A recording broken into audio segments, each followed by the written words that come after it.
ಹರಿ ಓಂ. ನನ್ನ ಹೆಸರು ಅಚ್ಯುತ. ಇನ್ನೊಂದು ಶ್ಲೋಕವನ್ನು ಕಲಿಯೋಣ ಬನ್ನಿ.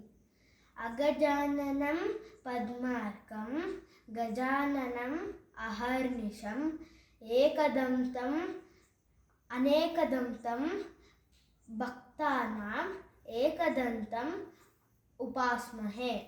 ಇವಾಗ ಅದರ ಅರ್ಥ ಕಲಿಯೋಣ. ಆ ಅಂದರೆ ಆಕಾರ,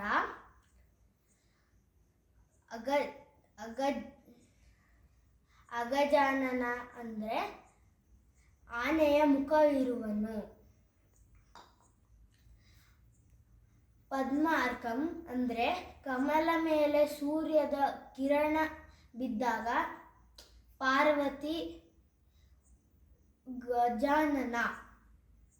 ಗಜಾನನ ಅಹರ್ನಿಶಂ ಅಂದರೆ ಹಗಲು ರಾತ್ರಿ ಮತ್ತು ಬೆಳಗ್ಗೆ ಪಾರ್ವತಿಯ ಪ್ರೀತಿಯ ಮಗನು. ಅನೇಕದಂತಂ, ಅನೇಕ ಅಂದರೆ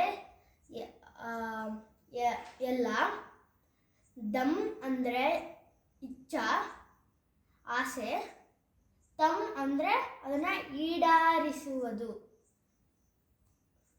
ಅನೇಕ ಭಕ್ತಾನಾಂ ಅಂದರೆ ಈಡೇರಿಸುವುದು, ಆಸೆಗಳನ್ನು ಈಡೇರಿಸುವುದು. ಏಕದಂತಂ ಅಂದರೆ ಒಂದೇ ದಂತ ಇರುವನು. ಉಪಾಸ್ಮಹೆ ಅಂದರೆ ಅವನ ಎಲ್ಲ ಭಕ್ತರಿಗೆ ಆಸೆಯನ್ನು ಕೊಡುವುದು. ಹರಿ ಓಂ. ಧನ್ಯವಾದ.